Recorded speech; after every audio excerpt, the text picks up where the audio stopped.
एक कर्म ही है जो आपकी पहचान है, वरना एक ही नाम के तो हजारों इंसान हैं। Hi, I am Himanshu Pandya, inspirational speaker and leadership consultant. अगर मैं पूछूं कि करना कितने लोग चाहते हैं तो जवाब आएगा कि सब करना चाहते हैं। एक बार किसी ने मुझसे पूछा कि सर ज्ञान तो बहुत है लेकिन लाइफ में कुछ कर नहीं पा रहा हूं। मैंने पूछा किसने रोक रखा है? बोला किसी ने नहीं। मैंने कहा गलत। रोक रखा है, आपको बांध के रखा है, आपको सोचने नहीं दे रहा है, आपको करने नहीं दे रहा है, आपको एक्सपेंड नहीं होने दे रहा है। वो है आपका कंफर्ट जोन। आपको हर कदम पे सजेस्ट कर रहा है दुनिया के सबसे आसान कामों को करने के लिए। आज स्टूडेंट्स पढ़ रहे हैं, टीचर्स पढ़ा रहे हैं, एम्प्लॉयर करवा रहा है, एम्प्लॉय कर रहे हैं। 135 करोड़ आबादी में सब कुछ ना कुछ कर रहे हैं लेकिन ग्रोथ नहीं हो रही है। 100 एम्प्लॉयज की कंपनी में सिर्फ 20 हैं जिनकी बदौलत आज कारपोरेट टिके हुए हैं, कंपनियां चल रही हैं। 80% रिजेक्टेड। स्टूडेंट्स पढ़ रहे हैं, सिर्फ 20% हैं जो अपने गोल्स तक पहुंच रहे हैं। 80% रिजेक्टेड। कहने के लिए कर तो सब रहे हैं। मैं कहता हूं कि पूछो अपने आप से ऐसा क्यों? क्योंकि 80% की आबादी आज एक बीमारी से त्रस्त है, वो है उसका कंफर्ट जोन, जिससे वो निकलना ही नहीं चाह रहे हैं। 8 घंटे का सोने का शेड्यूल है तो 9 हो जा रहा है लेकिन 7 बर्दाश्त नहीं है। 30 मिनट्स के काम को 3 घंटे में पूरा कर रहे हैं। क्यों? क्योंकि कोई टास्क ही नहीं है, उसी को वो अपनी हैबिट बनाते चले जा रहे हैं।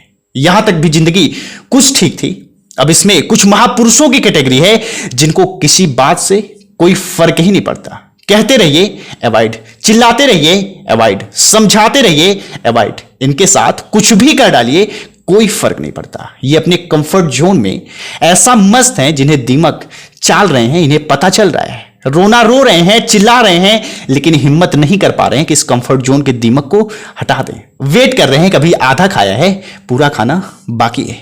इनमें कुछ सबसे खास बात होती है कि डिस्टर्ब भी बहुत जल्दी हो जाते हैं। उनके खाने में कोई दिक्कत आ जाए तो देखो, इनके आराम करने के टाइम में कोई दिक्कत आ जाए तो देखो, जिस दिन 20 लोगों के साथ गप ना करें उस दिन इनकी तबीयत बिगड़ जाएगी।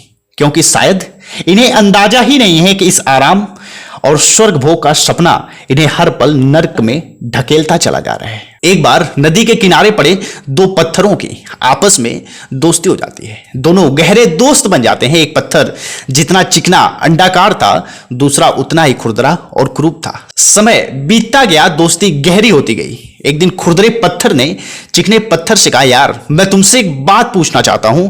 चिकने पत्थर ने कहा, बिल्कुल मेरे दोस्त, पूछो क्या पूछना है। बोलता है कि हम दोनों एक ही चोटी से बहकर आए हैं लेकिन तुम इतने चिकने और चमकदार हो, तुम्हारी पूजा भी लोग करते हैं, मैं नहीं हूं, मुझे कोई पसंद नहीं करता, ऐसा क्यों है?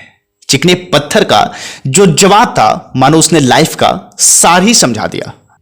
उसने कहा, दोस्त शुरुआत में मैं भी तुम्हारे जैसा था, ना ही कोई रंग ना ही कोई आकार था। फिर मैंने काफी मेहनत की, स्ट्रगल की, कई वर्षों तक बहाव को झेला हूं, आंधी तूफान रगड़, यहां तक कि कई बार बड़ी चट्टानों से टकराकर टूट भी गया हूं। तब कहीं इतना घिसने पिटने के बाद मेरी लाइफ में यह दिन आया है कि मैं आज चिकना और चमकदार हो गया हूं और लोग मेरी पूजा करते हैं।